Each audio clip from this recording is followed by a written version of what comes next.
let's talk about a feed the cat system in season. Our goal is to stay happy and healthy and to be able to sprint farther. Remember, in the off season, we have not done anything of more than 5 seconds. So on Monday, we oftentimes will have full participation meets. I have 100 guys on my team. But I would like to take my best guys. I'd rather do a lactate workout on that day. We'll talk about lactate a great deal in a few minutes. And then on Tuesday, we have a sprint holiday. That means our sprinters do not go to practice. They go home after school. Wednesday is a speed day, just like the speed days in the off season. Thursday is an X Factor day. We do a speed day on Friday. Then we have a meet and then an off day. So we are 2 off days, 5 track days. This is a typical week for us in season. This is all sprinters. We do nothing different for our 400 guys because all sprinters are taught to run the 400. So a 19-week season will look like this. It looks complicated until I give you the codes. Green is off. Like green, go, easy. Code yellow are speed and X Factor days. Those are days that yellow means caution. So those are days that we do not want to let that day ruin the next day. So we're staying really low dose. Remember, our number one goal is happy and healthy. And surviving the season is critical to get to the end in good shape. And then the code red days, those are tough days for sprinters. Those are lactate days and meet days.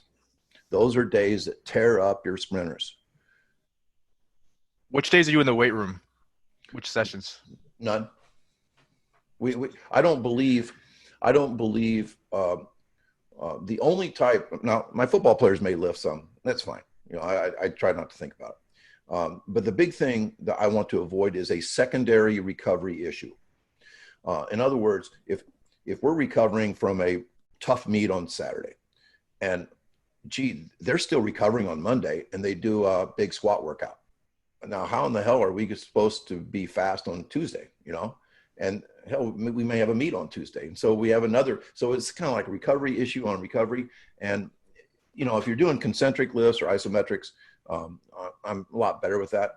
But I really believe that the great sprinters can get specifically strong by sprinting and jumping. And so I'm just not, I'm not against weights, but I'm just not a weight room guy.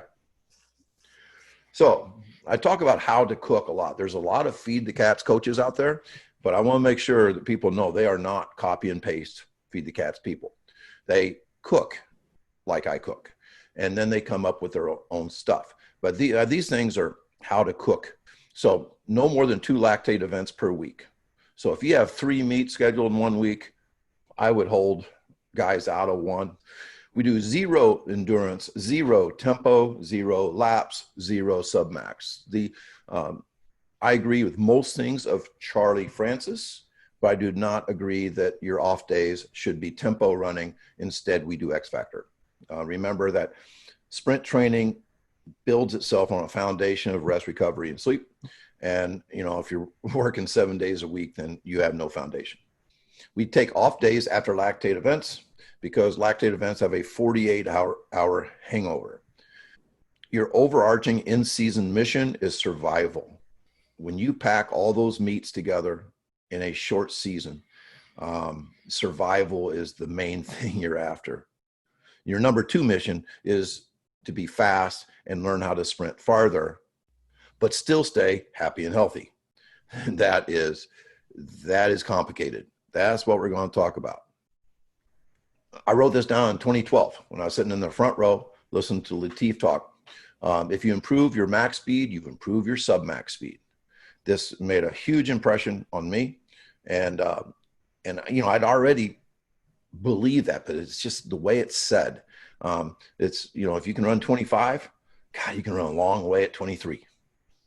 So speed creates capacity. In the same way, I guess you could say that if you're really fast, you should be able to do multiple events.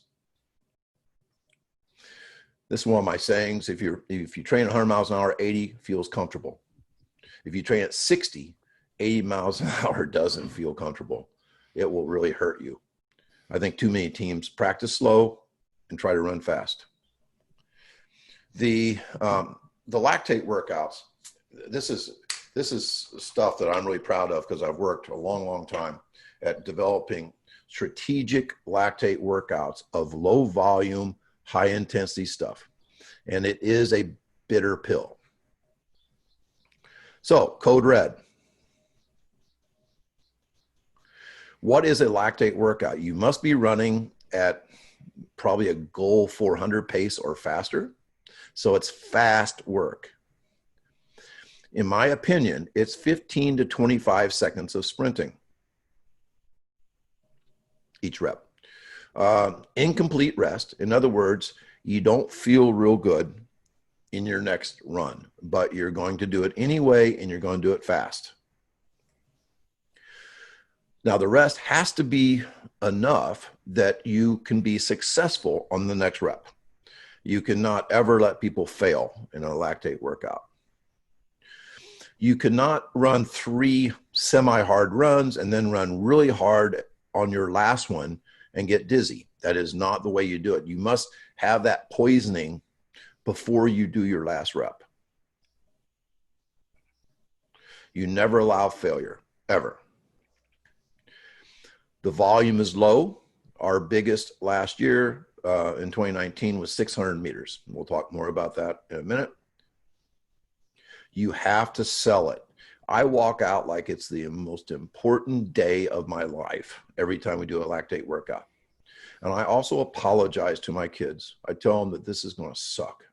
There's no way of getting around it. This is really going to be hard. But the good news is we don't have practice tomorrow. Our goal is going to be biochemical toughness, the ability to deal with high lactate levels and high or very acidic conditions that makes us feel bad. Tony, can I just jump in for a second? We're going to come here, listen to Tony and all that stuff. He's a big boy. He looks forward to this stuff. So if you're going to, I see some people straddling the line there a little bit. So like ask your question. So I'm going to ask a question. So okay. if specificity is the key and you're not going more than 25 seconds, how is that training a 400 runner to have to eat that shit when you're on the track for, if you're like a girl, it's 60 seconds or even more if you're not that great? I think that is conventional thought, and it's intuitive thought. What you just said makes a lot more sense than what I'm saying. But there's things that don't make sense. And okay, the reason why my guys can be strong in the 400 is because we will do a 25-second run and then do it again. And maybe 3 times. And we will, this bitter pill of a strategic lactate workout will create the biochemical toughness needed to survive the 400. It is counterintuitive that could be the case. I tell my guys that the last 100 meters of the 400 is going to suck, but we're going to be fast. And if you train in a Clyde Hart program, the last 100 still going to suck. There's nothing that you can do that will make the last 100 feel easy. So the last 100 always sucks, and you're never going to feel good. So what I say is we want to be fast and biochemically tough. We will get, when I specifically talk about my workouts, I think we'll address the rest of that.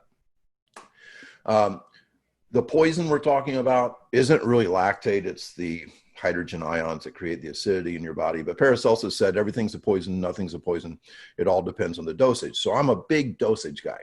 I'm always constantly looking for the correct dosage of this poison because I don't want to kill my guys. It's kind of like aspirin. 2 of them, good for a headache. 100 is called suicide. Arndt Scholes said, for every substance, small doses stimulate, moderate doses inhibit, large doses kill. Once again, it's dosage. We want those stimulating dosages that do not kill.